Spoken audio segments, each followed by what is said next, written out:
ഈ ബിൽഡിംഗ് ഉണ്ടാക്കിയ സമയത്ത് തന്നെ ചില ആൾക്കാർ പള്ളിയാന്ന് ചോദിച്ച് കുരിശൊക്കെ വരച്ചു പോയവരുണ്ട്. സാധനം കിട്ടി, മാർക്കറ്റിംഗ് വർക്കായി. ഏകദേശം വർക്കായി. ഞാനിടുന്ന ഡ്രസ്സ് വേറൊരു അടുത്ത് കാണുന്നതേ ഇഷ്ടമല്ല. ചെന്നിറങ്ങിയത് തന്നെ നമ്മൾ ചളിക്കുണ്ടിൽ എന്ന് പറഞ്ഞ രീതിക്ക് ചെയ്യുന്നു. അപ്പോൾ വൈനോട്ട് സുരഭി നമ്മളെ സ്കൂൾ മേറ്റ്, എന്റെ ഫ്രണ്ട്.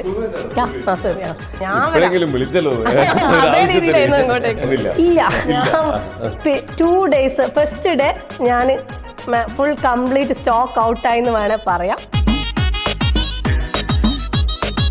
സൂറത്ത്, ബോംബെ, പിന്നെ നമുക്ക് എവിടെയൊക്കെ പോകാൻ പറ്റും എന്നുള്ളതൊക്കെ നോക്കിയിട്ട് നമ്മൾ പോയി. അപ്പോൾ എല്ലാവർക്കും സെറിന് പോയാൽ സംതിങ് സ്പെഷ്യൽ കിട്ടുന്നു. വീഡിയോ ഇടുമ്പോൾ എനിക്ക് പേടിയാന്ന് തുടങ്ങി, സ്റ്റോക്ക് കഴിഞ്ഞു പോകുമോ എന്നുള്ള. കാരണം നല്ല എൻക്വയറി ഉണ്ടായിരുന്നു, സാധനം ക്ലിയർ. അപ്പോൾ സ്റ്റോറിൽ വരുന്ന ഏതെങ്കിലും ഒരു സ്ഥാപനം വളരെ നന്നായിട്ട് പോകുന്നുണ്ടെങ്കിൽ ഒന്നില്ലെങ്കിൽ ആ സ്ഥാപനത്തിൻ്റെ മെറ്റീരിയൽസിൻ്റെ ഫോട്ടോയോ അല്ലെങ്കിൽ അതിൻ്റെ പ്രൊഫൈലോ എടുത്തിട്ട് വേറെ വേറെ പേജുകളിൽ അവരുടെ ബ്രാൻഡാന്നുള്ള രീതിയിൽ അങ്ങനെ നമ്മൾ ഒരു 2 മാസം കഴിഞ്ഞതിന് ശേഷമാണ് ഇത് ചെക്ക് ചെയ്യുന്നത്. ഒരു 25,000-ന്റെ സാധനം ഞാൻ നോർത്തിലേക്ക് അയച്ചു കൊടുത്തു. വിടുക എന്നല്ലാതെ ഇങ്ങനെ കുറേ സംഭവങ്ങൾ ഇതിന് പുറകിൽ നടക്കുന്നു. പിന്നെ ഇവരെന്ത് ചെയ്യും, ആ നമ്പറിലേക്ക് ഓർഡർ പ്ലേസ് ചെയ്യും. ഈ വെറ്റങ്ങൾ ഒന്നിനും ആവില്ല, നമ്മൾ തന്നെ ഇറങ്ങണം. ഈ ഷോപ്പിലേക്ക് ഞങ്ങളില്ല. അല്ല, അങ്ങനത്തെ പൊട്ട സാധനം എവിടുന്നാ വാങ്ങിയെന്നല്ലേ ചോദിക്കാം.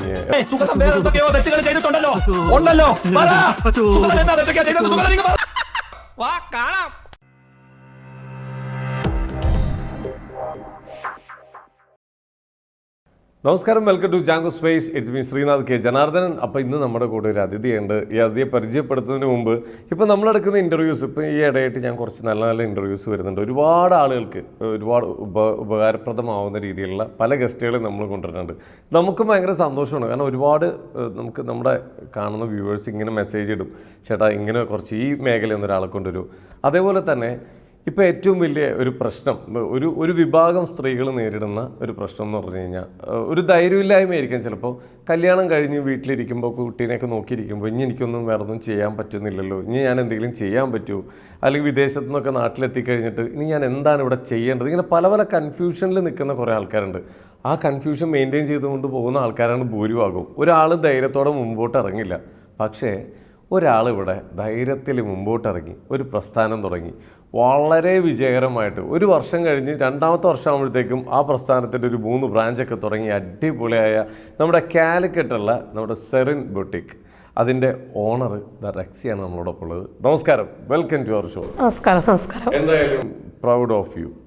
എന്താ വെച്ചാൽ നമുക്ക് മറ്റുള്ളവർക്ക് കൂടി ഒരു പ്രചോദനമാണ് ഇങ്ങനെയൊക്കെ ഒരു സ്ഥാപനം ധൈര്യത്തോടെ ഇറങ്ങി ചെയ്യുക, അത് വിജയിപ്പിച്ചെടുക്കുക. കാരണം എല്ലാവർക്കും പറയാം സമയമില്ല എന്ന ലൈഫിൽ. പക്ഷെ നമ്മൾ വിചാരിച്ചു കഴിഞ്ഞാൽ സമയമൊക്കെ ഉണ്ടാക്കാൻ പറ്റും, ഇല്ല? എല്ലാവർക്കും ഉള്ള പോലെ ഫാമിലി എല്ലാം ഉണ്ട്, എന്നിട്ടും നമ്മൾ ഇതെല്ലാം മെയിൻറ്റെയിൻ ചെയ്തുകൊണ്ടുപോകണം. ആദ്യം തന്നെ എങ്ങനെയാണ് ഈ ഒരു മേഖലയിലേക്ക് എത്തിയത്? എല്ലാരെ പോലെ തന്നെ, എല്ലാ സ്ത്രീകളെ പോലെ തന്നെ നമുക്കും എന്തെങ്കിലും ചെയ്യണം എന്നുള്ള എല്ലാ സ്ത്രീകളെ മനസ്സിലുണ്ടാവും, എന്തെങ്കിലുമൊക്കെ ചെയ്യണം. അതില്ലാത്തവരാരും ഉണ്ടാവില്ല എന്നാണ് എൻ്റെ ഒരു വിശ്വാസം. പക്ഷേ അത് മുന്നോട്ട് വെക്കുക എന്നുള്ളതാണല്ലോ. അപ്പോൾ അതേപോലെ തന്നെ എനിക്കും എന്തെങ്കിലും ചെയ്യണം, ഞാനും ഇവിടെ ഉണ്ട് എന്നൊന്ന് അറിയിക്കണം എന്നുള്ളത് രീതിക്ക് വേണ്ടി. ഓക്കെ, അപ്പോൾ എന്തുകൊണ്ടാണ് ഒരു ക്ലോത്തിങ് മേഖല തിരഞ്ഞെടുക്കാൻ കാരണം? ക്ലോത്തിങ് മേഖല തിരഞ്ഞെടുക്കാൻ കാരണം എന്ന് വെച്ചാൽ, ലൈക്ക് ഇപ്പോൾ ഇപ്പോൾ നമ്മുടെ ഫാമിലിയിലൊരു വെഡ്ഡിങ്, അല്ലെ ഫ്രണ്ട്സിൻ്റെ അടുത്തൊരു വെഡ്ഡിങ്, അങ്ങനെയൊക്കെ പോകുമ്പോൾ ലൈക്ക് എന്നെ എല്ലാവരും വിളിക്കും എങ്ങനെ ഡ്രസ്സ് എടുക്കാൻ വേണ്ടിയിട്ട്. നമ്മളൊരു സെലക്ഷന് പിന്നെ നമ്മളടുത്ത് അഭിപ്രായം ചോദിക്കും. അപ്പോൾ എനിക്കും ഭയങ്കര ഇഷ്ടമാണ്, അതായത് വേറൊരാൾ ചെയ്യാത്ത ഡ്രസ്സ് എനിക്ക് ചെയ്യണം. നമ്മുടെ ഉള്ളിലൊരു ഡിസൈനർ എവിടെയോ ഉണ്ടായിരുന്നു. ഓക്കെ, അപ്പോൾ എനിക്ക് പറ്റും എന്നുള്ളത് നമ്മളുണ്ടാവില്ല, കുറേ നടന്ന് ഇതാണ് എൻ്റെ വഴി, ഒരു സാധനം കിട്ടും. അപ്പോഴാണ് നമ്മൾ ഇതിലേക്ക് ഇറങ്ങിയത്. ഈ ഒരു അഭിപ്രായം ആദ്യം ആരോടാ പറഞ്ഞേ? തീർച്ചയായിട്ടും ഹസ്ബൻഡിനോട്. ഹസ്ബൻഡ് എന്താ പറഞ്ഞേ ഇത് കേട്ടപ്പോ? നിന്നെ കൊണ്ട് ഇത് പറ്റുമെന്നാണോ ചോദിച്ചത്? പറ്റുന്നാണ് പറഞ്ഞത്. സപ്പോർട്ടാണ്. പക്ഷെ ഞങ്ങൾ നാട്ടിൽ തിരിച്ചു വന്നപ്പോൾ ഞാൻ ആകെ ഡിമാൻഡ് ചെയ്തത് എനിക്കൊരു ചെറിയൊരു സ്റ്റോർ തുറന്ന് തരണം. അപ്പോൾ ഞാൻ പറഞ്ഞു, എനിക്ക് ലൈക്ക് ഇങ്ങനെ ഒരു ടൗണിൽ പോയി ചെയ്യാനുള്ള ഒരു മടി ഉണ്ടായിരുന്നു. അതായത് ഒരു അങ്ങാടിയിലോ ഒരു അങ്ങനത്തെ ഒരു സ്ഥലത്ത് പോയിട്ട് ബിസിനസ് ചെയ്യാന്നുള്ളത് ഒരു മടിയുണ്ടായിരുന്നു. നമ്മൾ ഈ മേഖലയിലേക്ക് ആദ്യമായിട്ട് ഇറങ്ങാണല്ലോ, അതിന്റെ ഒരു പരിചയം. അത് അപ്പോൾ ഞാൻ പറയും എനിക്ക് വീടിൻ്റെ അടുത്ത് തന്നെ ഒരു സ്റ്റോർ ഉണ്ടാക്കി തന്നാൽ മതി, ഓക്കെ അങ്ങനെ ചെയ്യാന്നാണ്. പക്ഷേ നീ ഒന്ന് മനസ്സ് കരുതണം, ഇവിടെ പെട്ടെന്ന് ആരും കയറി വരുമൊന്നുമില്ല, നീ തുടങ്ങിക്കോ, ഒരു ബുക്കൊക്കെ വായിച്ച് അങ്ങനെ ഇരുന്നോ, ആരെങ്കിലും ഇപ്പം വന്നിട്ടുണ്ടെങ്കിൽ അതിനെടുത്ത് കൊടുക്കാം, ആ ഒരു മൈൻഡ് സെറ്റിലാണെങ്കിൽ നീ സ്റ്റാർട്ട് ചെയ്തോ. ഒരുപാട് ലാഭമൊന്നും പ്രതീക്ഷിക്കണ്ട, ജസ്റ്റ് നമ്മളൊരു ഫണ്ട് അങ്ങനെ രീതിയിൽ സെറ്റ് ചെയ്തോ, നമ്മുടെ ആഗ്രഹം സാധിക്കട്ടെ എന്നുള്ള രീതിയിൽ മൂപ്പര് ഭയങ്കര സപ്പോർട്ടായിട്ട് അങ്ങനെ നിന്ന് അങ്ങനെയാണ് തുടങ്ങിയത്. ഓക്കെ, തുടങ്ങി കഴിഞ്ഞിട്ട് സെയിൽ വന്നു തുടങ്ങിയത് എങ്ങനെ? ആദ്യത്തെ ദിവസങ്ങളൊക്കെ എങ്ങനെയായിരുന്നു? ഈ പറഞ്ഞ പോലെ ബുക്കും വായിച്ചിരിക്കേണ്ടി വന്നു? അല്ല, ഞങ്ങൾ ആദ്യത്തെ നമ്മൾ പ്ലാൻ ചെയ്യുമ്പോൾ നമുക്ക് അങ്ങനെയായിരുന്നു. അപ്പോൾ പ്ലാനിങ്ങിൽ ഞാൻ ആദ്യം തന്നെ പറഞ്ഞ് എനിക്ക് ഒരു ഇവിടെ ഒന്നും ഇല്ലാത്ത രീതിയിലുള്ള ഒരു സ്ട്രക്ചറുള്ള ബിൽഡിംഗ് വേണം. ഞാൻ നമ്മളെ ഇത് ചെയ്യുന്ന എഞ്ചിനീയർ അടുത്ത് പറഞ്ഞു, എൻ്റെ ഫ്രണ്ട് തന്നെ ആയിരുന്നു അവൻ്റെ അടുത്ത് പറഞ്ഞു, എനിക്ക് നമ്മളിപ്പം ലൈക്ക് ഒരു വഴിയിലാണ്, നമ്മൾ ചെറിയൊരു ടൗണിലേക്ക് പോകുന്നൊരു വഴിയാണ്, അപ്പോൾ അവിടെ എല്ലാവരും നോട്ടീസ് ചെയ്യുന്ന ഒരു ബിൽഡിംഗ് വേണം. കാരണം ആദ്യം ബിൽഡിംഗ് കണ്ടിട്ടാണല്ലോ ഇതിൻ്റെ ഉള്ളിൽ എന്താണെന്നുള്ള ക്യൂരിയോസിറ്റി ഉണ്ടാവുമല്ലോ. ഇപ്പം എവിടെ പോയിട്ടുണ്ടെങ്കിൽ നമുക്ക് പോകുമ്പോൾ അതെന്താ അതിൻ്റെ ഉള്ളിൽ എന്താണെന്നുള്ള ക്യൂരിയോസിറ്റി നമുക്ക്. അപ്പം അത് ക്രിയേറ്റ് ചെയ്യാന്നുള്ളത് തന്നെയാണ് എൻ്റെ ആദ്യത്തേത്. അപ്പോൾ അവൻ കുറേ ഡിസൈൻസ് അയച്ചു തന്ന്, അപ്പോൾ നമ്മളൊരു എ ഷേപ്പുള്ള ബിൽഡിംഗ് ഉണ്ടാക്കി. ഈ ബിൽഡിംഗ് ഉണ്ടാക്കിയ സമയത്ത് തന്നെ ചില ആൾക്കാർ പള്ളിയാന്ന് ചോദിച്ച് കുരിശൊക്കെ വരച്ചു പോയവരുണ്ട്. ബിൽഡിംഗ് കണ്ടിട്ട് സംതിങ് എന്തോ പള്ളി വന്നു എന്നുള്ള ദൂരത്തിലുള്ള ആൾക്കാരൊക്കെ പോകുമ്പോൾ ലൈക്ക് ജസ്റ്റ് അങ്ങനെ പോയവരുണ്ട്. അപ്പോൾ ഇതിൻ്റെ ഉള്ളിൽ എന്താന്നുള്ളത് എല്ലാവർക്കും ഒരു ക്യൂരിയോസിറ്റി ആയി ഇത് തുടങ്ങുന്ന സമയത്ത്, ഫസ്റ്റ് ബിൽഡിംഗ് ഉണ്ടാക്കുന്ന സമയത്ത്.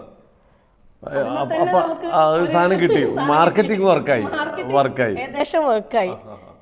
പിന്നെ നമ്മൾ സാധനം കളക്ട് ചെയ്യാൻ ആദ്യം നമ്മൾ വിചാരിച്ച് നിയർ ബൈ ഉള്ള സ്ഥലങ്ങളിലൊക്കെ അങ്ങനെ എടുക്കാം.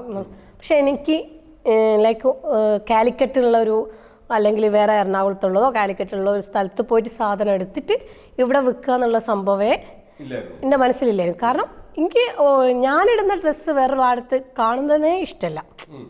അതിപ്പോൾ ഒരാൾ ആരായാലും എത്ര വലിയ ആൾക്കാരായാലും സെയിം ഇടരുത്. അപ്പോൾ അതേപോലെ എൻ്റെ ഒരു കൺസെപ്റ്റിലുള്ള അത് തന്നെ ആയിരിക്കും എൻ്റെ കസ്റ്റമേഴ്സിനും വേണ്ടത് എന്നുള്ള രീതിക്ക് നമ്മൾ ഓക്കെ നമുക്ക് ബോംബെ പോവാം. അവിടുന്ന് നമ്മളെവിടെ കേട്ട് പരിചയമുണ്ട് ഇത് ബോംബെ നിന്നും സൂറത്ത് നിന്നും കൽക്കട്ടയിൽ നിന്നും അങ്ങനെയൊക്കെ വരുന്നത് എന്നുള്ളത്. ഓക്കെ ബോംബെ പോവാന്ന് പറഞ്ഞ് നമ്മൾ പോയി. ഞങ്ങൾ പുറത്തൊക്കെ അല്ലേ കുറേ വർഷം പുറത്തായിരുന്നല്ലോ താമസിച്ചത്. അപ്പോൾ ബോംബെ മാർക്കറ്റ് അറിയാലോ, ചെന്നിറങ്ങിയത് തന്നെ നമ്മൾ ചളിക്കുണ്ടിൽ എന്ന് പറഞ്ഞ രീതിക്കായിരുന്നു. അപ്പം തന്നെ ഡസ്റ്റ് അടിച്ച്, പക്ഷേ ഭയങ്കര എന്താന്നുള്ളത് അറിയില്ല, ഭയങ്കര വിഷമമൊക്കെ ആയി. പക്ഷെ എന്തായാലും നമ്മൾ മുന്നോട്ട് തന്നെ പോവും എന്നുള്ള രീതിയിൽ ഇല്ല. അപ്പോൾ നമ്മൾ ബോംബെയിൽ പോയി, പക്ഷെ നമുക്ക് ആ കുറേ സ്ഥലങ്ങളിൽ പോയി. പിന്നെ നമ്മൾ സൂറത്തിൽ പോയി. അങ്ങനെ നമ്മൾ ഈ ഒരു ചെറിയ സ്റ്റോറിലേക്ക് വേണ്ടി, അതായത് 300-400 സ്ക്വയർ ഫീറ്റുള്ള സ്റ്റോറാണ്. ആ സ്റ്റോറിലേക്ക് വേണ്ടിയിട്ടാണ് നമ്മൾ ബോംബെയിലും സൂറത്തിലും ഇവിടെയൊക്കെ പോയിട്ട് പർച്ചേസ് ചെയ്ത് വന്നത്. ഫസ്റ്റ് വന്ന് ഞാൻ ആദ്യം പറഞ്ഞത് എനിക്കൊരു 5-10 ലാക്ക് ആ രീതിക്ക് മതി മൊത്തം സ്റ്റോക്കും ബിൽഡിങ്ങും ഒക്കെ. പക്ഷെ നമ്മൾ അതൊരു ഇതായി വരുമ്പോഴേക്ക് അത്യാവശ്യം സ്റ്റോക്ക് എടുത്തപ്പോൾ നമ്മൾ അത്യാവശ്യം നല്ല സ്റ്റോക്ക് തന്നെ എടുത്ത്. അപ്പോൾ ഇനോഗ്രേഷൻ ആരാന്നുള്ള രീതിക്ക് നിന്ന് ഏതായാലും നമ്മളൊന്ന് അറിയിച്ചിട്ട് തന്നെ ഇനോഗ്രേഷൻ ചെയ്യാം. ഓരോ ദിവസം നമ്മൾ പ്ലാൻ ചെയ്തുകൊണ്ടിരിക്കുമ്പോൾ നമ്മളെ കോൺഫിഡൻസ് അങ്ങനെ വർദ്ധിച്ചുകൊണ്ടിരിക്കുക. അപ്പോൾ ഞാൻ എന്നാൽ ആരെങ്കിലും ഫിലിം ഇതിലുള്ള ആരെങ്കിലും അപ്പോൾ വൈ നോട്ട് സുരഭി, നമ്മളെ സ്കൂൾ മേറ്റ്, എൻ്റെ ഫ്രണ്ട്. സുരഭി അവളെ നമ്മളെടുത്തുനിന്നുള്ള ആളല്ലേ, നമുക്കെപ്പോ നമ്മളെ കൂടെ ഉള്ള ആൾക്കാരെ ഇതാക്കുക എന്നുള്ളതാണ്. സുരഭിന്റെ അടുത്ത് ചോദിച്ച് കുറെ വർഷമായിട്ട് നമ്മള് കോണ്ടാക്ട്സ് ഒന്നും ഇല്ലായിരുന്നു. പക്ഷെ ഇതിന്റെ കാര്യത്തിൽ നമ്മളെ വിളിച്ചോ ഞാൻ അങ്ങോട്ടേക്ക് ഞാൻ വരാം, നീ ഒരു ഡേറ്റ് ഫിക്സ് ചെയ്തു. അങ്ങനെ പിന്നെ ഇത് 4 ആൾക്കാരെയൊക്കെ അറിയിക്കണം എന്നുള്ളത് എൻ്റെ ഫാമിലിയിലും നിർബന്ധമായി, ഇവരെ ഫാമിലിയിലും നിർബന്ധമായി. ഹസ്ബൻഡ് എല്ലാവരെയും വിളിക്കാം, എല്ലാവരെയും ഒരു നമ്മൾ എല്ലാവരെയും പേഴ്സണലി നമ്മൾ കാർഡ് അടിച്ച് ഇൻവിറ്റേറ്റ് ചെയ്തു. ഫാമിലി, ഫ്രണ്ട്സ്, പിന്നെ നമ്മൾ ആ നാട്ടിലുള്ള ആൾക്കാരൊക്കെ ഇൻവൈറ്റ് ചെയ്ത് ഞാൻ എക്സ്പെക്റ്റ് ചെയ്തതിനെക്കാട്ടിലും ഡബിൾ ആൾക്കാരെ സപ്പോർട്ട്, ഫ്രണ്ട്സ് ആൻഡ് ഫാമിലിൻ്റെ സപ്പോർട്ടാണ് നമ്മളെ ഫസ്റ്റ് ബൂസ്റ്റിംഗ്. അപ്പോൾ അവരൊക്കെ വായിച്ചുകൊണ്ടിരിക്കേണ്ടി വന്നില്ല. ഇല്ല 2 days ഫസ്റ്റ് ഡേ ഞാൻ ഫുൾ കംപ്ലീറ്റ് സ്റ്റോക്ക് ഔട്ടായി എന്ന് വേണേൽ പറയാം. തേർഡ് ആയപ്പോൾക്ക് നമ്മൾ പർച്ചേസിങ്ങിന് വീണ്ടും പോയി. വീണ്ടും ഇത്രയും സ്റ്റോക്ക് ഒക്കെ കയറ്റിയത് തന്നെ എന്നിട്ടും പോയി. Okay, nice. എനർജി ബോംബെ തന്നെ പോയാ? സൂറത്ത്, ബോംബെ, പിന്നെ നമുക്ക് എവിടെയൊക്കെ പോകാൻ പറ്റും എന്നുള്ളതൊക്കെ നോക്കിയിട്ട് നമ്മൾ പോയി.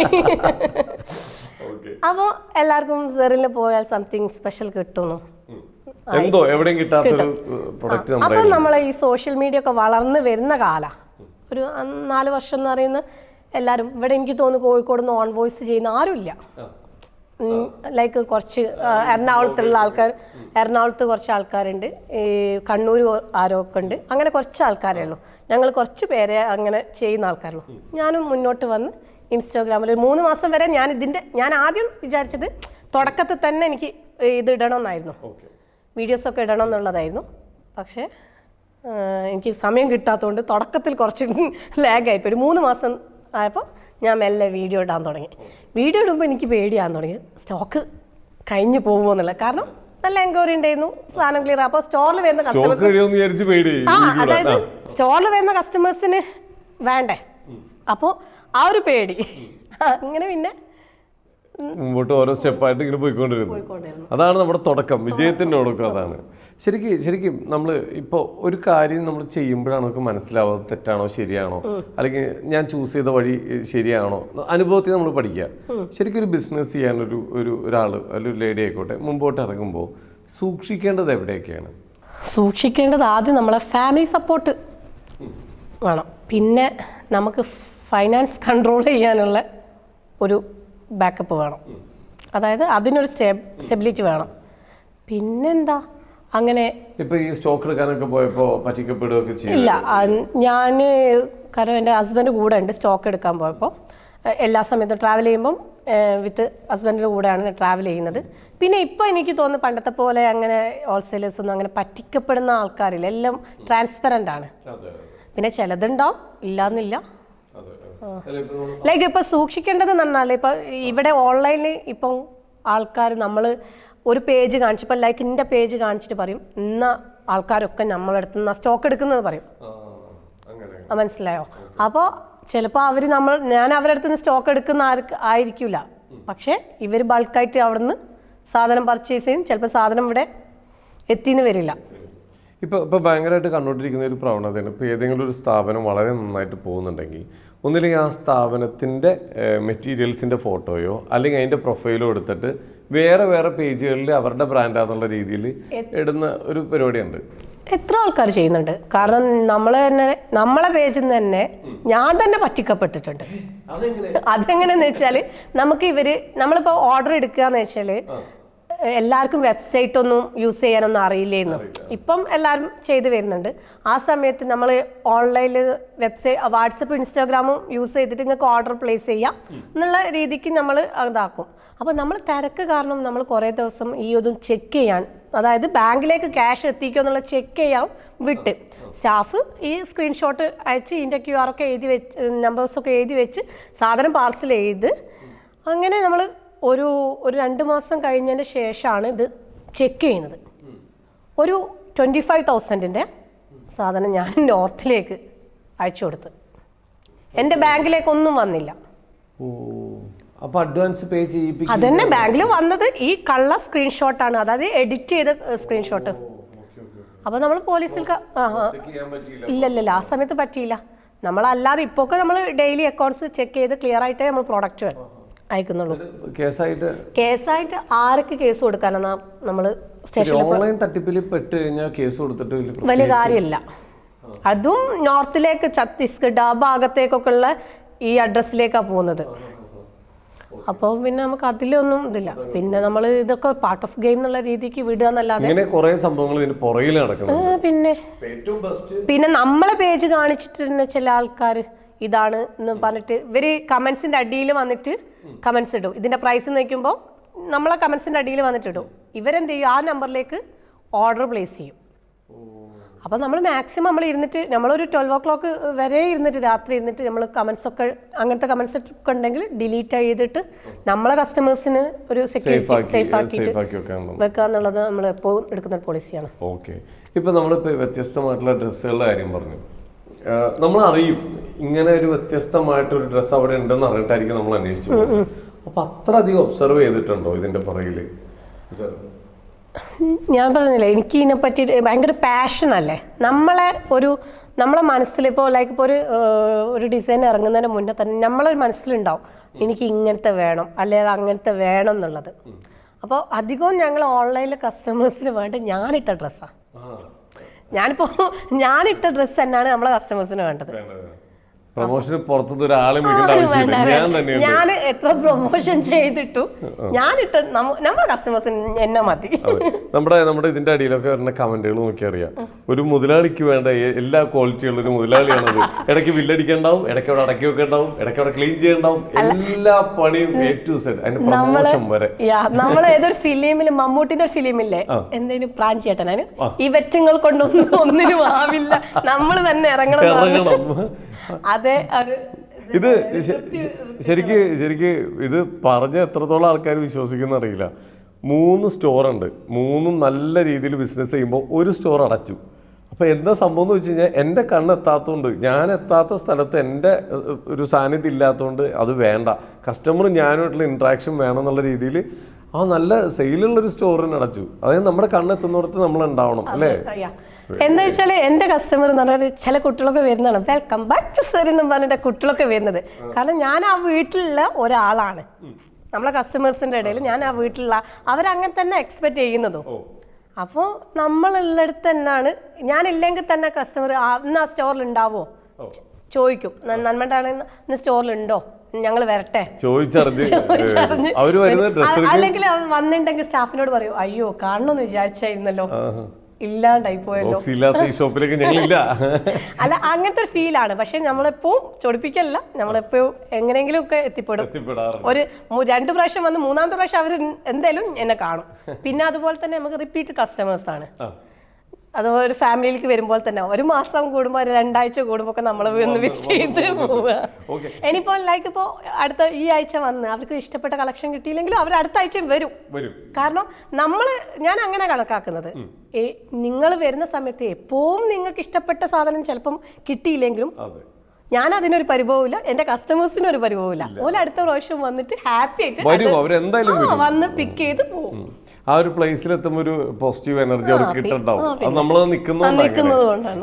ഈ കസ്റ്റമേഴ്സിന് ഇപ്പം നമുക്ക് വന്ന് നമ്മുടെ ഷോപ്പിൽ നിന്നൊരു ഡ്രസ്സ് ഇഷ്ടപ്പെട്ടെടുക്കുമ്പോൾ കൊടുക്കുന്ന നമുക്കും സന്തോഷമാണ്, മേടിക്കുന്ന അവർക്കും സന്തോഷം. എനിക്ക് ഞാൻ എപ്പോഴും എൻ്റെ സ്റ്റാഫിൻ്റെ അടുത്ത് തന്നെ പറയും, ലൈക്ക് ഞാനിപ്പോൾ നിങ്ങൾക്ക് ഡ്രസ്സ് തരികയാണെങ്കിൽ ആ ഡ്രസ്സിന് മുകളിൽ പൈസ അല്ല കാണരുത്, നിങ്ങൾ കാണുക അവർക്ക് ഭംഗിയുണ്ടോയെന്നാണ്. കാരണം എൻ്റെ മാർക്കറ്റിംഗ് എന്ന് പറഞ്ഞതുപോലെ ഞാനൊരാളെ ആഡ്, എനിക്കിപ്പോൾ കോഴിക്കോട് നിങ്ങൾക്ക് നോക്കിയാൽ അറിയാം, ഞങ്ങൾ എവിടെയും ഒരു ഫ്ലെക്സോ ബോർഡോ ഒന്നും വെച്ചില്ല. ഞങ്ങൾ ആഡ് എന്ന് പറയുന്നത് നമ്മളെ കസ്റ്റമേഴ്സ് ഇട്ട് പോകുന്ന ഡ്രസ്സ് കണ്ടിട്ട് വരുന്ന ആൾക്കാരാണ്. അപ്പോൾ എൻ്റെ കസ്റ്റമേഴ്സിന് ഏറ്റവും നല്ലത് കൊടുക്കുക എന്നുള്ളതാണ്. അല്ലാതെ അത് ഒപ്പിച്ച് ഇത് രസമുണ്ട് എന്നൊന്നും പറഞ്ഞാൽ നമ്മൾ കൊടുക്കല്ല. അത് കറക്റ്റായത് ഞാൻ സ്റ്റാഫിൻ്റെ അടുത്തും പറയും, രസമില്ലെങ്കിൽ രസമല്ല പറയാം. അത് 300 രൂപേൻ്റെ അല്ല ലൈക്ക് ആ ഒരു റേഞ്ചിൻ്റെ ആണെങ്കിൽ അതാ രസമെങ്കിൽ ആ രസം എന്ന് പറയാം, അത് നല്ല ഭംഗിയുണ്ട് എന്ന് പറയും. അല്ലാതെ നിങ്ങളൊരു ഈ നമ്മൾ 10,000-ന്റെ ഡ്രസ്സ് എടുത്ത് ഇത് ഭംഗിയുണ്ട് മറ്റേ ഭംഗിയില്ല എന്നുള്ളത് ഒരിക്കലും പറയരുത്. ചില സ്ഥാപനങ്ങളിലെ പ്രശ്നം അതാണ്, അവരെന്തിട്ടാലും അടിപൊളിയാന്ന് പറയും. എന്നിട്ട് നമ്മൾ പുറത്തിറങ്ങുമ്പോൾ ആൾക്കാർ പറയും ഇത് അല്ല ലൈക്ക് എങ്ങനെയാണ് ജീവിക്കാന്ന് വെച്ചാല് ഈ പൊട്ട സാധനം എവിടുന്നാ വാങ്ങിയെന്നല്ലേ ചോദിക്കാം. ഇത്രയും പൈസ കൊടുത്ത് ഈ പൊട്ട സാധനം വാങ്ങിയെന്നുള്ളത് പോകുന്നത് നമ്മളോടുള്ള വിശ്വാസമാണ്, നമ്മുടെ സ്ഥാപനത്തിനോടും സ്റ്റാഫിനോടും. എൻ്റെ അടുത്ത് ഇപ്പോൾ എത്രയോ കസ്റ്റമേഴ്സ് വന്ന് പറഞ്ഞ് നിങ്ങളെ ഡ്രസ്സിന് നല്ല അഭിപ്രായമാണ് കേട്ടോ. അത് കേൾക്കുമ്പോൾ നമുക്കൊരു തൃപ്തിയാണ്. പിന്നെ അതുപോലെ തന്നെ നമ്മൾ സ്റ്റോക്ക് വരുന്ന സമയത്ത് ചിലർ വെറുതെ വന്ന് പോകുന്നവരായിരിക്കും, പക്ഷെ അവരെ ഫേസിൽ ഇത് കാണുമ്പോൾ ഭയങ്കര ഹാപ്പി ആയിരിക്കും. അപ്പോൾ ഒരു അടുത്ത പ്രാവശ്യവും അവർ വന്ന് വരും. ഇപ്പോൾ ഒരുപാട് മൊമെന്റ്സ് കണ്ടിട്ടുണ്ടാവും. എന്നാലും ഞാൻ ചോദിക്കാം, ഇപ്പോൾ ചില കസ്റ്റമേഴ്സിന് ചില ഡ്രസ്സുകളോ അല്ലെങ്കിൽ അവർക്ക് മാച്ച് ആവുന്ന കിട്ടാൻ ഭയങ്കര ബുദ്ധിമുട്ടായിരിക്കും. ചില സ്റ്റോറുകളിൽ നിന്നായിരിക്കും അവർക്ക് മാച്ച് ആവുന്ന കിട്ടുന്നത്. അങ്ങനെ ഭയങ്കര ഹാപ്പി ആയിട്ട് പോയേക്കുന്ന ഒരുപാട് കസ്റ്റമേഴ്സ് ഉണ്ടാവും. അതിൽ ആരുടെയെങ്കിലും ഒരാളുടെ ഒരു എക്സ്പീരിയൻസ് പറയാമോ? എനിക്ക് അങ്ങനെ പറയണ കുറേ പേരുണ്ട്. കാരണം ഞാൻ പറഞ്ഞില്ലേ നമ്മളത് ഒരു ആഡ് കൊണ്ട് പോയതല്ല, മൗത്ത് പബ്ലിസിറ്റി തന്നെയാണ്. അപ്പൊ നമുക്ക് ഒരാള് എടുത്ത് ലൈക്ക് അങ്ങനെ പറയുകയാണെങ്കിൽ ഒരു കുട്ടിയുടെ എൻഗേജ്മെന്റ് ആണ്, അതായത് നമ്മൾ ക്ലോസ് ചെയ്യാൻ സ്റ്റോർ ക്ലോസ് ചെയ്യാനായിട്ട് ഇവളാകെ വിഷമിച്ച, നാളെ രാവിലാണ് എൻഗേജ്മെന്റ്, ഇത്ര ആൾക്കാർ, ഒരു 100 അബോ ആൾക്കാരുള്ള പരിപാടിയാണ്, ഫംഗ്ഷനാണ്. വേറെ കോഴിക്കോടുള്ള സ്ഥലങ്ങളിലൊക്കെ പോയി, പക്ഷെ അവൾക്ക് തൃപ്തികരമായിട്ട് അവൾക്ക് പ്രൈസ് റേഞ്ചും ഒരു ഇതിൽ വേണം, തൃപ്തികരമായിട്ടുള്ള ഒന്നും കിട്ടിയില്ല. ഇവള് നമ്മളെയും കൂടി കൺഫ്യൂഷൻ അടിച്ചു, കാരണം നാളല്ലേ ഫംഗ്ഷന്, അപ്പൊ ഇന്ന് സാധനം കിട്ടണം, രാവിലാണ് ഫംഗ്ഷൻ. അപ്പോൾ തപ്പി എടുത്ത് കൊടുത്ത് കുട്ടിക്ക് പറ്റുന്ന ആക്സസറീസും നമ്മൾ അടുത്തുള്ള സ്റ്റോറിൽ നിന്ന് കളക്ട് ചെയ്ത് പറഞ്ഞിട്ടുണ്ട്. എൻഗേജ്മെന്റിൽ നിന്ന് കല്യാണം എനിക്ക് ചിലപ്പോ എന്റെ കാര്യം, ചിലപ്പോ ഞാൻ നിങ്ങളെ കാര്യമാണെന്ന് വിചാരിച്ചിട്ട് അങ്ങോട്ട് വിട്ടുമാറി നിൽക്കൂല. എന്ത് കാര്യം ഞാൻ നമ്മുടെതാണെന്നുള്ള ആ ഒരു ഫീലാണ് നിൽക്കുക. അപ്പൊ ചില കസ്റ്റമർ ആയിരിക്കും ഇവർക്ക് വേറെ കച്ചവടം ഒന്നും ഉണ്ടാവില്ല, നമ്മൾ വന്നിട്ട് എങ്ങനെ ഇതാക്കുന്നത് അറിയുന്നവർക്ക് അറിയാലോ. ചില കസ്റ്റമർ പറയുന്നത് ഇത്രയും തിരക്കിനാണ് നിങ്ങൾ മൈൻഡ് ചെയ്തില്ല, ഭയങ്കര തന്നെ കേട്ടോ, എല്ലാരെയും മാനേജ് ചെയ്ത് പോവാന്നുള്ളത് ഭയങ്കര ബുദ്ധിമുട്ടായിരിക്കും ചിലർക്ക്. അപ്പൊ അവർക്ക് ഭയങ്കര ഹാപ്പിയാണ്. അത് ഈവൻ അറിയുന്ന കസ്റ്റമർ വെച്ചാൽ നമ്മളെ നാട്ടിൽ പുറത്തുനിന്ന് വരുന്ന ആൾക്കാരില്ലേ, നമ്മൾ പുറത്തു നിന്ന ആൾക്കാർക്കോ നമ്മളെ നാട്ടിലുള്ള ആൾക്കാരെക്കാട്ടും ഭയങ്കര സ്നേഹ. അത് നിങ്ങൾ പുറത്തു പോയാൽ, ഞാൻ പുറത്ത് ജീവിച്ച ആൾക്കാരാണ്, അപ്പൊ നാട്ടിൽ വരുമ്പോൾ നമുക്ക് ഭയങ്കര എല്ലാരും സ്വന്തം എന്നുള്ള ഫീലാ. തീർച്ചയായിട്ടും നമ്മുടെ നാട്ടിലെ നമ്മൾ മലയാളം പറയുന്ന ആൾക്കാരൊക്കെ, എന്റെ മോൻ പണ്ട് പറയുന്ന എല്ലാം അമ്മായിമാരാണ്, കാരണം മലയാളം പറയുന്നവർക്ക് കുടുംബക്കാരാന്നാണ് അവന്റെ വിചാരം. അതേപോലെ നമ്മൾ പുറത്തു പോകുമ്പോ നമ്മള് പിന്നെ നാട്ടില് മലയാളം സംസാരിക്കുന്നവരൊക്കെ ആ ഒരു മൈൻഡ് സെറ്റ് ആണ് എൻ്റെ ഇപ്പോൾ. നമ്മൾ കുറെ കാലം പുറത്ത് നിന്നുകൊണ്ട് ആ ഒരു സാധനം പെട്ടെന്ന് മനസ്സിലാവും. ഓക്കെ, ഇപ്പൊ ഇവിടെ വരുമ്പോ നാട്ടിലത്തെ ഒരു ഇപ്പൊ എന്തായാലും നമ്മുടെ ഒരു ഐഡിയ ആണ്, നമ്മുടെ ഒരു ബിസിനസ് ഒരു ഐഡിയ ആണ് നമ്മളെ വിജയിപ്പിച്ചേക്കുന്നത്. ഇതിൽ ഏറ്റവും വലുത് ഒരു കസ്റ്റമറുമായിട്ടുള്ള ആ ഒരു ഇന്ററാക്ഷൻ സെക്ഷനാണ്. അവിടെയാണ് നമ്മൾ ഏറ്റവും കൂടുതൽ ശ്രദ്ധിക്കേണ്ടത്, കാരണം അതൊരു ഫാമിലി പോലെ ആക്കുക. അപ്പൊ ഇതിനു വേണ്ടി സ്റ്റാഫുകൾ ഏത് രീതിയിലാണ് നമ്മൾ പറഞ്ഞു കൊടുക്കുന്നത്? ഈ പ്രാവശ്യത്തെ പർച്ചേസ് ലൈക്ക് ഇപ്പോൾ നമ്മളൊരു പർച്ചേസിങ് കഴിഞ്ഞ് വന്ന് ആദ്യത്തെ 2 days ഞാൻ എന്തായാലും സ്റ്റോറിലുണ്ടാവും. കാരണം ഇതെങ്ങനെയാ പ്രസന്റ് ചെയ്യുന്നത് എന്നുള്ളത് ഞാൻ തന്നെ കാണിച്ചു കൊടുക്കും. ഞാൻ തന്നെ നിന്നിട്ട് കാണിച്ചു കൊടുക്കും ഇതെങ്ങനെയാ. ടീച്ചർ അവര് നമ്മളെ നോക്കി പഠിക്കും, ഇങ്ങനാണ് ഞാൻ ചെയ്യുന്നത്, മാം ഇങ്ങനാണ് ചെയ്യുന്നത്, അതുപോലെ തന്നെ പിന്നെ അവരങ്ങ് ഫോളോ ചെയ്തോളും. പിന്നെ ഞാൻ എൻ്റെ സ്റ്റാഫൊക്കെ നമ്മളെ കുട്ടികളെ പോലെ, ഞാൻ മോളെ എന്നാ വിളിക്കുക. അപ്പൊ ഒരു ദിവസം ഒരു കസ്റ്റമർ ഇതൊക്കെ നിങ്ങളെ മോളാണെന്ന് വെച്ച്, ഇത്രയും ആൾക്കാരിന്റെ മോളാണെന്ന് നിങ്ങൾക്ക് തോന്നുന്നുണ്ടോന്ന് വെച്ച് 5 സ്റ്റാഫ് അങ്ങനെ ഉണ്ട്, എല്ലാവരും യൂണിഫോമിലാണ് നിൽക്കുന്നത്. എല്ലാവരെയും മോളെ എന്ന് വിളിച്ചിട്ട് ഞാൻ പറയാ മക്കളെയൊക്കെ ഞാൻ യൂണിഫോം ഇട്ട് നിർത്തിയത്. പുറത്തുനിന്ന് ആരും വിളിച്ചിട്ടില്ല, ഞങ്ങൾ തന്നെ ഫാമിലി ആയിട്ടാണ്. ഓക്കെ, ഇനിയിപ്പോ നമ്മുടെ ഓൺലൈൻ സെക്ഷനിലേക്ക് വരികയാണെങ്കിൽ ഓൺലൈനിൽ നമ്മുടെ സർവീസ് അവിടെ വരെയുണ്ട്. ഓൺലൈനിൽ നമുക്ക് വെബ്സൈറ്റ് ഉണ്ട്, പിന്നെ ഇൻസ്റ്റാഗ്രാം വാട്സപ്പ് ത്രൂ പർച്ചേസ് ചെയ്യാം. പിന്നെ നമ്മൾ അധികം കാഷ്വൽസ് ആണ് ഓൺലൈനിൽ ഇടാറ്. പിന്നെ എനിക്ക് പറഞ്ഞ പോലെ എൻ്റെ ഡ്രസ്സ് വേറൊരാൾക്ക് കാണരുത് എന്ന് പറഞ്ഞ പോലെ തന്നെ നമ്മളെ ഡിസൈനർ വയസ്സ് ഒന്നും നമ്മൾ അധികം ഓൺലൈനിൽ ഷോ ചെയ്യില്ല, കാണിക്കലില്ല. കാരണം അതായത് നമ്മളെ സ്റ്റോറിൽ വന്ന കസ്റ്റമർക്ക് അത് കണ്ടെടുക്കുക. ലൈക്ക് ഇപ്പൊ നിങ്ങളെ ഷർട്ട് ഒരു 10,000 ആൾക്കാർ കണ്ട്, അല്ലെ 1,00,000 ആൾക്കാർ കണ്ട്, ആ ഷർട്ട് പിന്നെ നിങ്ങൾക്ക് വലിയ താല്പര്യം ഉണ്ടാവില്ലല്ലോ. പ്രീമിയം സെക്ടറിൽ വരും. നേരെ അല്ലാതെ കാഷ്വൽസ് ആണ് നമുക്ക് പിന്നെ കുഴപ്പമില്ല എപ്പോഴും. പിന്നെ നമ്മളെ കസ്റ്റമേഴ്സ്, ഓൺലൈനിലെ കസ്റ്റമേഴ്സ് നമ്മൾ കോൾ ചെയ്യാൻ പറ്റുമെന്ന് വെച്ചാൽ നമ്മൾ അത് അങ്ങനെ കാണിച്ചു കൊടുക്കും. അങ്ങനെ നമ്മളൊരു കാഷ്വൽ ഒരു 5,000 വരെയുള്ള സംഭവങ്ങൾ മാത്രമേ നമ്മൾ ഓൺലൈനിലേക്ക് ചെയ്യുന്നുള്ളൂ. ഏറ്റവും കൂടുതലും പോകുന്നത് കോട്ടൺ ഐറ്റംസ് ആണ് നമ്മൾ ഓൺലൈനിൽ ചെയ്യുന്നത്. അത് ആർക്കായാലും വിഷമമില്ലാത്ത കാര്യമാണ്, നമ്മൾ എവിടെ കണ്ടാലും ആയിട്ട് ബുദ്ധിമുട്ടില്ലാതെ. ഗൾഫ് രാജ്യങ്ങളിലേക്കാണോ ഏറ്റവും കൂടുതൽ പോകുന്നത്? അല്ല, നമുക്ക് ഓസ്ട്രേലിയ ഏറ്റവും കൂടുതൽ അങ്ങനെ ഗൾഫ് രാജ്യങ്ങളിലേക്കൊന്നുമല്ല, നമ്മുടെ നാട്ടിൽ തന്നെ. അല്ല, ഞാൻ വിദേശത്തേക്ക് പോകുന്നത് ഓസ്ട്രേലിയ, UK അങ്ങനെയൊക്കെ പോവാറുണ്ട്. പിന്നെ അവരെന്ന് വെച്ചാൽ അവിടെയുള്ള ആൾക്കാരെന്ന് വെച്ചാൽ അവർ വരുന്ന ടൈമിലേക്ക് നമ്മളോട് ഡ്രസ്സ് മാറ്റി വെക്കാൻ പറയും. അപ്പൊ നമ്മൾ പേയ്മെന്റ് ചെയ്ത് നമ്മൾ മാറ്റി വെച്ചിട്ട് അവർ വരുന്ന സമയത്ത് നമ്മൾ അഡ്രസ്സിലേക്ക് നമ്മൾ എത്താറായിട്ടോ നമ്മൾ കൊറിയർ ചെയ്യണം എന്ന് പറഞ്ഞാൽ നമ്മൾ അങ്ങനെ ചെയ്തു കൊടുക്കും. എല്ലാ സ്ഥാപനത്തിൻ്റെയും വിജയത്തിൻ്റെ പുറകിൽ അല്ലെങ്കിൽ ഒരു കസ്റ്റമറെ ഹാപ്പി ആക്കുന്ന ആഫ്റ്റർ സർവീസാണ്, ഒരു ഫോളോ അപ്പ് സർവീസ് എന്ന് പറയുന്ന പോലെ. നമ്മുടെ കമൻറ്റുകളിൽ ഏറ്റവും കൂടുതൽ ഞാൻ കണ്ടതും ആ ഒരു ഏരിയയാണ്. ഫോളോ അപ്പ് സർവീസ് ഭയങ്കരമാണ്. ഇപ്പോൾ അതായത് ഒരു ഓർഡർ ചെയ്ത കളറ് അവർക്ക് കൈ കിട്ടുമ്പോൾ വ്യത്യാസം ഉണ്ടെങ്കിൽ അതിന് അതെങ്ങനെയാണ് അതൊക്കെ ഇടപെടുന്നത്? അത് ഞാൻ എപ്പോഴും പറയില്ല, ഈ ഓൺലൈനിൽ പ്രശ്നം എന്ന് വെച്ചാൽ ഞങ്ങൾ ഇപ്പോൾ നമ്മളെ അടുത്തൊരു 10 അല്ലെ 20 പീസസ് ഉണ്ടാവും. ഞങ്ങളുടെ അധികവും നല്ല ഹിറ്റാണെങ്കിൽ ഒരു 2 hours കൊണ്ടൊക്കെ സോൾഡ് ഔട്ട് ആവും. അപ്പം നമുക്ക് അതിൻ്റെ സൈസസിൽ ഇഷ്യൂ വരുമ്പോൾ ചിലപ്പോൾ മാറ്റി കൊടുക്കാൻ പറ്റില്ല. കാരണം നമുക്ക് അതിൻ്റെ വേറൊരു പീസ് നമ്മളെ അടുത്ത് ഉണ്ടാവില്ല മാറ്റി കൊടുക്കാൻ. പക്ഷെ എന്നാലും നമ്മളെ കസ്റ്റമർ അല്ലെന്ന് വിചാരിച്ചിട്ട് നമ്മൾ എന്തെങ്കിലും ചെയ്തു കൊടുക്കാറുണ്ട്. നമ്മളങ്ങനെ ബ്ലൈൻഡായിട്ട് ചില കസ്റ്റമർ ചിലപ്പോൾ നമ്മളെ പരിചയമില്ലാതെ ഒട്ടും ക്വാളിറ്റി ഇല്ല എന്നൊക്കെ പറഞ്ഞിട്ടുണ്ടെങ്കിൽ തിരിച്ചയച്ചോളൂ, പൈസ അങ്ങോട്ട് തരാം. തീർച്ചയായിട്ടും. ഇപ്പോൾ എല്ലാവർക്കും ലൈഫിൽ ഡ്രസ്സുമായി കണക്ട് ചെയ്തൊരു സ്റ്റോറി ഉണ്ടാവും. ചിലപ്പോൾ നമ്മൾ ചെറുപ്പത്തിൽ നമ്മൾ ഇഷ്ടപ്പെട്ട ഡ്രസ്സുകൾ നമുക്ക് കിട്ടാറുണ്ടാവില്ല. ചിലപ്പോൾ നമ്മൾ അന്വേഷിച്ച് നടന്ന ഒരു ഡ്രസ്സ് മേടിക്കാനുള്ളൊരു സാഹചര്യങ്ങൾ ഉണ്ടാവില്ല. ഇങ്ങനെ പല പല സ്റ്റോറികളുണ്ടാവും. ഡ്രസ്സുമായി ബന്ധപ്പെട്ട് കുട്ടിക്കാലത്ത് ഇപ്പം നമ്മൾ സ്വന്തമായിട്ട് സ്ഥാപനം തുടങ്ങുന്നത് ആ ഒരു മൊമെൻ്റ് എന്തെങ്കിലും ഉണ്ടെങ്കിൽ ഒന്ന് പറയാമോ? അങ്ങനെ പറഞ്ഞാൽ ഞാൻ ഫുൾ ഡ്രസ്സൊക്കെ ആയിട്ട് നല്ല ഇതിൽ തന്നെ അന്നേ ഞങ്ങൾ നല്ല അടിപൊളി തന്നെ ഡ്രസ്സ് ചെയ്യുന്ന ആൾക്കാർ. നിങ്ങൾക്ക് നമ്മളെ ആ ഏരിയ എന്ന് പറഞ്ഞാൽ ടൗൺ ഏരിയ ഒന്നും അല്ല, പക്ഷേങ്കിൽ നമ്മൾ ടൗണിൽ പോലെ ഡ്രസ്സ് ചെയ്ത് നടക്കും. നമ്മൾ ടൗണിൽ തന്നെയാണ് ഡ്രസ്സ് വാങ്ങൽ. നമ്മൾ നിയർ ബൈ ഉള്ള സ്ഥലത്തൊന്നും ഡ്രസ്സ് വാങ്ങാൻ പോവാറില്ല. നാട്ടിൽ ചോദിക്കാറില്ല. അല്ല, ഞാൻ അതിലേക്ക് വരാം. അപ്പോൾ നമ്മളെ ഡ്രസ്സ് ചില ആൾക്കാർ ലൈക്ക് എടുക്കാൻ യൂസ് ചെയ്യാൻ കൊണ്ടുപോകാൻ നമ്മളെ ഉമ്മൻ്റെ അടുത്ത് നമുക്ക് കല്യാണം ഉണ്ട്, കുട്ടീൻ്റെ ഡ്രസ്സ് തരുമോ. അപ്പോൾ ഒരു ദിവസം ഞാനിത് നോട്ടീസ് ചെയ്ത് അവർ ഇങ്ങനെ നമ്മളെ അടുത്തുള്ള ആൾ കല്യാണം ഉണ്ട്, ഡ്രസ്സ് വേണമെന്ന് പറഞ്ഞു. അപ്പോൾ ഞാൻ ഇവിടെ പോകുന്നൊക്കെ പറഞ്ഞ് ഇങ്ങനെ കൊണ്ടുപോയി കൊടുത്താറുണ്ട്. അപ്പോൾ ഞാൻ എൻ്റെ മൈൻഡിലേക്ക് വന്നത് അവർക്ക് ഡ്രസ്സ് ഇല്ലായിട്ടല്ലേ. ഞാൻ ഈ 4th 5th പഠിക്കുന്ന സമയത്ത് ഞാൻ പറഞ്ഞു വേണ്ട അവരെടുത്തോട്ടെ, തിരിച്ച് കൊണ്ടുതന്ന ഡ്രസ്സ് ഞാൻ തിരിച്ചു കൊണ്ടുപോയി. എനിക്ക് ഇപ്പോൾ ഓർമ്മയുണ്ട്, നല്ലൊരു ഗ്രീൻ ഒരു സ്കേർട്ട് ആൻഡ് ബ്ലൗസ് നല്ല വർക്കുള്ള എനിക്ക് ഇഷ്ടപ്പെട്ട സാധനം തന്നെ. ഞാൻ പറഞ്ഞു അവർക്ക് തിരിച്ചു കൊടുക്ക്, അവർ യൂസ് ചെയ്യട്ടെ. ശരിക്കും പറഞ്ഞാൽ ചെറുപ്പം മുതലേ കളം പിടിച്ചു തുടങ്ങി. നാട്ടുകാരൊക്കെ മൊത്തം കയ്യിലെടുത്ത് വെച്ചേക്കണേ. ഇലക്ഷൻ നിൽക്കണ്ടോ? ഈ പോക്ക് പോലെ ഇലക്ഷൻ നിൽക്കാം.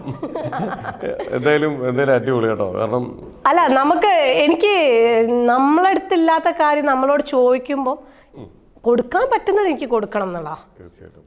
ഇപ്പം തന്നെ നമ്മൾ ലെഹങ്കാസ് ഒക്കെ നമ്മൾ സ്റ്റോപ്പ് ചെയ്തെന്ന് പറഞ്ഞില്ലേ, ഞാൻ ആഡ് ഇട്ടു, ആവശ്യക്കാരുണ്ടെങ്കിൽ വന്നോളൂ, നമ്മൾ ഫ്രീ ആയിട്ട് തരാം. കാരണം എനിക്കത് ഇവിടെ എൻ്റെ അടുത്ത് നിന്ന് ചീത്തായി ഞാൻ എന്നോ പൈസ കിട്ടും, അല്ലെങ്കിൽ ചെറിയൊരു പൈസ കിട്ടിയിട്ട് എനിക്ക് അതിനൊരു ബെനിഫിറ്റ് വേണമെന്നുള്ളതല്ല. കുട്ടികൾ ഇഷ്ടമുള്ള രീതിയിൽ ഡ്രസ്സ് ചെയ്ത് കല്യാണത്തിനൊക്കെ ആ ഒരു ബിഗ് ഡേ അല്ലേ. അപ്പം നമ്മൾ എത്രയോ ഡ്രസ്സ് അങ്ങനെയും കൊടുത്തിട്ടുണ്ട്. നമ്മളത് ഷോക്കേസ് നമ്മൾ ഇന്ന ഡ്രസ്സാന്ന് പോലും നമ്മൾ ഓൺലൈനിൽ കാണിക്കാതെ അവരെടുത്ത് സ്റ്റോറിൽ വന്ന് പേഴ്സണലി നിങ്ങൾ എടുത്ത് പോയി. ഇപ്പൊ നമ്മളെ വീഡിയോസ് ഇട്ടാൽ എന്തായാലും ഒരു 10,000 വ്യൂവേഴ്സ് ഉണ്ടാവില്ലേ. അപ്പൊ ഇതാ പേജ് കണ്ടത്, ആ കുട്ടി ഇട്ടത്, അവിടുന്ന് കിട്ടിയത് ഫ്രീ ആയി കിട്ടിയതല്ലേ. ആ ഒരു ഇത് വേണ്ട, അവർ വന്നിട്ട് പേഴ്സണലി വന്നിട്ട് എടുത്തു പോട്ടെ എന്നുള്ളത്. അടിപൊളി. നമ്മുടെ അതുപോലെ ഇപ്പൊ ഈ വീഡിയോസ് ഒക്കെ എടുത്തു തരുന്ന ആരാണ്? വീഡിയോസ് അധികം സ്റ്റാഫാണ് എഡിറ്റ് ചെയ്യുന്നത്. നമ്മൾ റീല് ചെയ്യലുണ്ടായിരുന്നല്ലോ, റീൽസൊക്കെ ഇപ്പോൾ. അപ്പോൾ ചില റീൽസൊക്കെ ചെയ്ത് ആദ്യമൊന്നും എനിക്ക് ഭയങ്കര തൃപ്തിയാവില്ല, ഞാൻ തന്നെ എഡിറ്റ് ചെയ്യണം.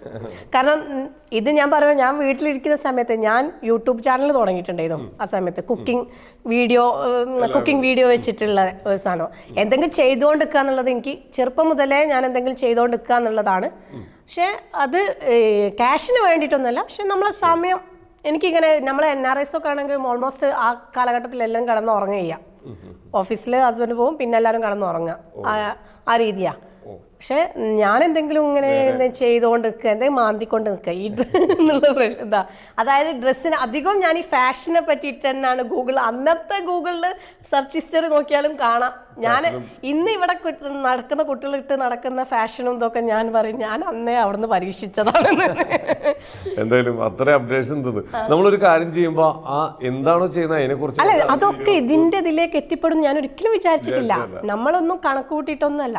ലൈക്ക് ഞാൻ മോളെ പ്രഗ്നൻ്റ് ആയ സമയത്ത് ക്രോഷ്യോ സ്റ്റിച്ചിങ് പഠിച്ച്, അത് കഴിഞ്ഞ് ആഫ്റ്റർ ഡെലിവറി എനിക്ക് സ്റ്റിച്ചിങ് പഠിക്കണം എന്നുള്ള രീതിയിൽ ഞാൻ സ്റ്റിച്ചിങ് പഠിച്ച് ഡ്രസ്സ് എൻ്റെ ഡ്രസ്സൊക്കെ ഞാൻ തന്നെ സ്റ്റിച്ച് ഇതാക്കാൻ തുടങ്ങി. അപ്പോൾ ഈ ഫാഷൻ ഡിസൈനിങ്ങിൻ്റെ ഓരോ ഇതും സ്റ്റെപ്സും ഞാൻ ഇപ്പൊ തിരിഞ്ഞു നോക്കുമ്പോൾ പഠിച്ചിട്ടുണ്ടായിരുന്നു. ഓക്കെ, എന്തായാലും ഇപ്പൊ അതൊക്കെ ആവശ്യം വന്നു ഓട്ടോമാറ്റിക്കലി അതെല്ലാം. ലൈക്ക് ഇപ്പോൾ ഒരു മെഷർമെന്റ് എടുക്കുന്നതാണെങ്കിലും ഒക്കെ തന്നെ നമുക്ക് ചെയ്യാൻ പറ്റുന്നതാണ്. പക്ഷെ നമ്മൾ ചെയ്യലില്ല, പക്ഷെ ചെയ്യാൻ പറ്റുന്നതാണ്. നമുക്ക് ആൾക്ക് നിങ്ങൾക്ക് ഞാൻ ഓൾട്രേഷൻ, ഞാൻ നമ്മുടെ സ്റ്റാഫ് ഇല്ലാത്ത സമയത്ത് ഓൾട്രേഷൻ ഞാൻ ചെയ്തിട്ടുണ്ട്. ഓ ഓക്കെ. ഈ ഓൾട്രേഷൻ്റെ കാര്യം പറഞ്ഞപ്പോൾ ഓർത്തെ, നമുക്ക് ഡ്രസ്സ് മേടിക്കുന്നത് സൈസിനനുസരിച്ച് ഓൾട്ടർ ചെയ്യാനുള്ള ഓപ്ഷൻ. ഡിസൈനർ പീസസ് കീപ്പ് ചെയ്യാന്ന് പറഞ്ഞല്ലോ. അപ്പൊ നമ്മൾ ആ ബിഗ് സൈസിലുള്ളതാണ് കീപ്പ് ചെയ്യുക. അതായത് 1-2 പീസസ് അങ്ങനെ ആയിരിക്കും ഡിസൈനർ പീസസ്. ഒരു 5000 എബോ ഉള്ളത് ആ ലൊക്കാലിറ്റിയിലേക്ക് ആ ചെറിയ പീസസ് ഞാൻ കൊണ്ടുവരുള്ളൂ. അപ്പോൾ അത് നമ്മൾ വലുതായിരിക്കും, അത് നമ്മൾ കുട്ടികൾക്ക് ചെറിയ സ്മോൾ സൈസിലുള്ള കുട്ടികൾക്ക് വരെ നമ്മൾ ചെയ്തു കൊടുക്കും. ഓക്കെ, ഇനിയിപ്പോൾ എന്താണ് നമ്മുടെ ഫ്യൂച്ചർ പ്രോഗ്രാമുകളൊക്കെ എന്താണ്? ഫ്യൂച്ചർ ഞാൻ ഇപ്പോൾ നിങ്ങൾ പറഞ്ഞോളൂ, ഞാനിങ്ങനെ വർഷമായിട്ട് ഓരോ സ്റ്റോർ തുറന്നുകൊണ്ടിരുന്നായിരുന്നു. അപ്പോൾ ഇപ്പം 2 വർഷമായിട്ട് ഒന്ന് പുതിയതിലേക്ക് കാല് വെച്ചിട്ടില്ല. സൂൺ അപ്പോൾ എന്തോ ഒരു സാധനം പ്ലാനിലുണ്ട്. ഓക്കെ, എല്ലാം നടക്കട്ടെ, എല്ലാം അടിപൊളിയായിട്ട് നടക്കട്ടെ. എന്തായാലും ഇപ്പം നമ്മുടെ ഷോപ്പിനകത്ത് ഏതൊക്കെ സംസ്ഥാനങ്ങൾ, ഏകദേശം എത്രത്തോളം സംസ്ഥാനങ്ങളുടെ ഡിസൈൻ നമ്മുടെ കയ്യിലുണ്ട്? നമ്മൾ ലൈക്ക് ഇപ്പം സ്റ്റേറ്റിൻ്റെ നോക്കുകയാണെങ്കിൽ നമ്മളെല്ലാ ജയ്പൂര്, ഞാൻ എല്ലാ സ്ഥലത്തും പോയിട്ട് കളക്ട് ചെയ്യുന്നതാണ്. അപ്പോൾ കൊൽക്കത്ത, ജയ്പൂർ, അങ്ങനെ എല്ലാ സ്ഥലത്തുള്ളതുണ്ട്. ഓക്കെ, അടിപൊളി. അതായത് ഇന്ത്യയിലെ പല സംസ്ഥാനങ്ങളിൽ കിട്ടുന്ന സംഭവങ്ങളെല്ലാം ഒരുമിച്ച് നമ്മുടെ ഒരു സ്റ്റോറിലേക്ക് കാലിക്കറ്റ് എത്തിച്ച ഒരാളാണ് നമ്മുടെ മുമ്പിലിരിക്കുന്നത്. നമ്മൾ എവിടെയെങ്കിലും യാത്രകൾ പോകുമ്പോഴാണ് അവിടുത്തെ എൻ്റെ സ്റ്റോറിൽ വരുന്നവർക്ക് ഒരു എക്സിബിഷനിൽ പോയ പോലെ ആയിരിക്കും. കാരണം നമ്മൾ ഒരുപാട് ക്വാണ്ടിറ്റിങ് ഒക്കെ കാണാൻ പറ്റില്ല, അതിൽ തന്നെ ഒന്നിൽ തന്നെ കുറേ സംഭവങ്ങൾ കാണാൻ പറ്റില്ല. ടെക്സ്റ്റൈൽ ഒരു ഫീൽ ആയിരിക്കില്ല. അത് ഹാൻഡ് പിക്ക് ആയിട്ടുള്ള കുറച്ച് ഐറ്റംസ് നമ്മുടെ സ്റ്റോറിൽ, അത് എല്ലാത്തിൻ്റെ ഒരു വ്യത്യസ്തത നമ്മൾ കീപ്പ് ചെയ്യുന്നുണ്ട്. ഇനി നമ്മളിപ്പോൾ ഇങ്ങനെ ഒരു 3000 ബിലോ റേറ്റിലുള്ളത് മാത്രമേ നമുക്ക് സൈസസ് ആയിട്ടൊക്കെ അവൈലബിൾ ഉണ്ടാവും. ഒരു 4000 5000 എബോ ഉള്ള പീസസ് ഒക്കെ നമ്മൾ പൈസ കൊടുക്കുന്നതിനൊരു വാല്യൂ നമ്മളും കൊടുക്കണമല്ലോ. അപ്പോൾ നമ്മളത് ഇങ്ങനെ കുറേ ക്വാണ്ടിറ്റിയിലൊന്നും നമ്മൾ ചെയ്യലില്ല. പിന്നെ ഈവൻ ഓൺലൈനിലാണെങ്കിലും ഒരു 20-25 പീസസ് ഒക്കെ നമ്മൾ ചിലത് ചെയ്യും. ചിലത് ഞാൻ 500 പീസസ് വരെ ചെയ്തതുണ്ട്. കസ്റ്റമർ പറഞ്ഞതനുസരിച്ച് നമ്മൾ ചെയ്തതുണ്ട്. ഇപ്പം എന്തായാലും ഇനിയിപ്പോൾ നമ്മൾ വളരെ നല്ല രീതിയിൽ മുമ്പോട്ട് പോയിക്കൊണ്ടിരിക്കുകയാണ്. പുതിയ സ്റ്റെപ്പുകൾ, പുതിയ ഐഡിയാസൊക്കെ നമ്മൾ കൊണ്ടുവരാൻ പ്ലാൻ ചെയ്യുന്നുണ്ട്. എല്ലാം അടിപൊളിയായിട്ട് പോട്ടെ. എന്തായാലും നമ്മൾ പറയുന്നത് ഒരു കാര്യം, ഒരു നല്ല ബിസിനസ്മാൻ നല്ലൊരു മനസ്സിൻ്റെ ഉടമയും കൂടിയാണെങ്കിൽ ആ ബിസിനസ് സക്സസ് ആവുമെന്ന് പറയുന്നത്. ഇപ്പോൾ ചെറുപ്പം മുതലേ നമ്മൾ ചെയ്തേക്കുന്ന ആക്ടിവിറ്റീസ്, ഇതൊരു ഇൻ്റർവ്യൂവിൽ ഒരു കഥ പോലെ പറഞ്ഞതാണ്, പക്ഷേ ഇതുവരെയായിട്ട് എവിടെയും അങ്ങനെ ഒരു മെൻഷൻ ചെയ്തിട്ടില്ല. ഞാൻ ഇങ്ങനെ ചെയ്തു, അത് ചെയ്തു എന്നൊന്നും പറഞ്ഞിട്ടില്ല. അത് വലിയൊരു ക്വാളിറ്റിയാണത്. എനിക്ക് പറഞ്ഞ പല കാര്യങ്ങളും എനിക്ക് ഭയങ്കര ഇഷ്ടമായി. ആ ലെഹങ്ക കൊടുത്തതും അതിൻ്റെ ഫോട്ടോ ഇടാത്തതും നമ്മൾ അറിയാതെ ചെയ്യുന്നതാണ് വാല്യൂ എന്ന് എനിക്ക് തോന്നുന്നു. കാരണം നമ്മൾ 4 ആൾക്കാരെ അറിഞ്ഞുകൊണ്ട് നമ്മൾ ഇപ്പം തന്നെ ഇത് ഞാൻ ശരിക്കും പറയാൻ പാടില്ല ഞാൻ ഇങ്ങനെ കൊടുത്തു എന്നുള്ളത് ഉണ്ട് എന്നുള്ളതല്ലാതെ അപ്പാണ് കിട്ടുന്ന ആൾക്കൊരു ഹാപ്പിനെസ് ഉണ്ടാവും. നമുക്ക് ആ ഒരു ഹാപ്പിനെസ് ആണ് നമ്മളെ വളർത്തുന്നത്.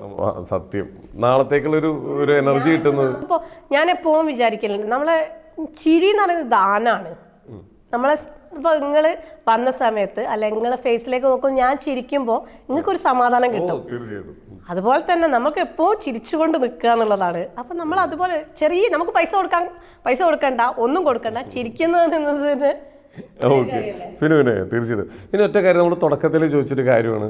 ഇപ്പോൾ ഒരുപാട് സ്ത്രീകൾ സ്വന്തമായിട്ട് പല ബിസിനസ് ചെയ്യണമെന്നൊക്കെ ആഗ്രഹിച്ച് പേടിച്ചിരിക്കുന്നവരുണ്ട്. ഞാൻ ഇതിലേക്ക് ഇറങ്ങിക്കഴിഞ്ഞാൽ ലോസ് വരുമോ, വന്നു കഴിഞ്ഞാൽ അതിൽ നിന്ന് എനിക്ക് തിരിച്ച് കയറാൻ പറ്റുമോ, എന്നാൽ പിന്നെ മിണ്ടാതിരുന്നാൽ മതി, ഇങ്ങനെയൊക്കെ പേടിച്ച് നിൽക്കുന്നവരുണ്ട്, പല ആഗ്രഹങ്ങളും ഉള്ളിലുള്ളവർ.